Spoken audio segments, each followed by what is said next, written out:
Cantonment ഹൗസിലേക്ക് ഒന്നുകൂടി പോകണം. അവിടെ ഉദ്യോഗസ്ഥർ ബജറ്റിന്റെ കോപ്പിയുമായി കണ്ടോൺമെന്റ് ഹൗസിൽ മുഖ്യമന്ത്രിയെ കാത്തിരിക്കുന്ന ദൃശ്യങ്ങൾ. KR ജ്യോതിലാൽ, ധനകാര്യവകുപ്പ് സെക്രട്ടറി ജ്യോതിലാൽ അടക്കമുള്ള പ്രധാനപ്പെട്ട ഉദ്യോഗസ്ഥർ അവിടെ എത്തി മുഖ്യമന്ത്രിയെ കാത്തിരിക്കുകയാണ്. ബജറ്റിന്റെ കോപ്പിയാണ് അദ്ദേഹത്തിൻ്റെ അടക്കം കയ്യിലുള്ളത്. അതിനുശേഷം മുഖ്യമന്ത്രി അന്തിമമായി അത് വിലയിരുത്തിയ ശേഷം ബജറ്റുമായി അദ്ദേഹം സഭയിലേക്ക് പോകും എന്നാണ് മനസ്സിലാക്കേണ്ടത്. സാധാരണ അതൊക്കെ പതിവുള്ള ഒരു കാര്യമാണ്. ധനകാര്യമന്ത്രി ഇതുമായി നിയമസഭയിലേക്ക് പോകും, കാര്യങ്ങൾ അവതരിപ്പിക്കും. ഉദ്യോഗസ്ഥർ രാവിലെ മുതൽ തന്നെ, ചീഫ് സെക്രട്ടറി അടക്കമുള്ള ഉദ്യോഗസ്ഥർ രാവിലെ മുതൽ തന്നെ അവിടെ സഭയിലുണ്ട്, കണ്ടോൺമെന്റ് ഹൗസിലുണ്ട്.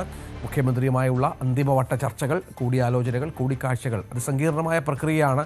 ഏറെ കേരളമൊക്കെ കാത്തിരിക്കുന്ന ഏറെ ഗൗരവതരമായ കാര്യമാണ്. ഒരു ചെറിയ പിഴവ് പോലും അത്തരം സംഗതികളിൽ ഉണ്ടാകാൻ പാടില്ല. അതുകൊണ്ട് തന്നെ ഒരു വട്ടം കൂടിയുള്ള വിലയിരുത്തൽ സ്വാഭാവികമായും ഈ ഉദ്യോഗസ്ഥരുമായി ബന്ധപ്പെട്ട ഒരു മീറ്റിംഗ് കൂടി മുഖ്യമന്ത്രിയുടെ ഭാഗത്ത് നിന്ന് ഉണ്ടാകും. ചീഫ് സെക്രട്ടറിയെ നമുക്ക് ദൃശ്യങ്ങൾ കാണാം. മുഖ്യമന്ത്രി പുറത്തേക്ക് വരുന്ന കാഴ്ചകൾ കൂടി പ്രേക്ഷകർ കാണാം. അദ്ദേഹം മുഖ്യമന്ത്രി അടക്കം അവിടെ ഉദ്യോഗസ്ഥരുമായി കൂടിക്കാഴ്ച നടത്തുന്നു. അദ്ദേഹം പ്രാതൽ കഴിച്ച ശേഷം സഭയിലേക്ക് പോകും എന്നാണ് മനസ്സിലാക്കേണ്ടത്.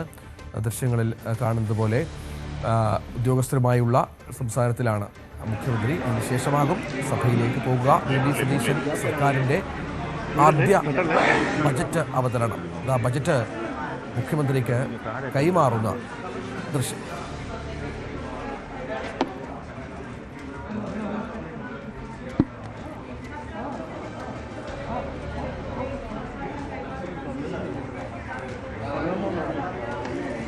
എന്തൊക്കെ വിസ്മയങ്ങൾ ഒളിപ്പിച്ചിരിക്കുന്നു ആ പെട്ടിയിൽ എന്നുള്ളതാണ് നമ്മൾ കാത്തിരുന്ന് കാണേണ്ടത്. ഏതാണ്ട് മണിക്കൂറുകൾ മാത്രമാണ് ബാക്കിയുള്ളത്.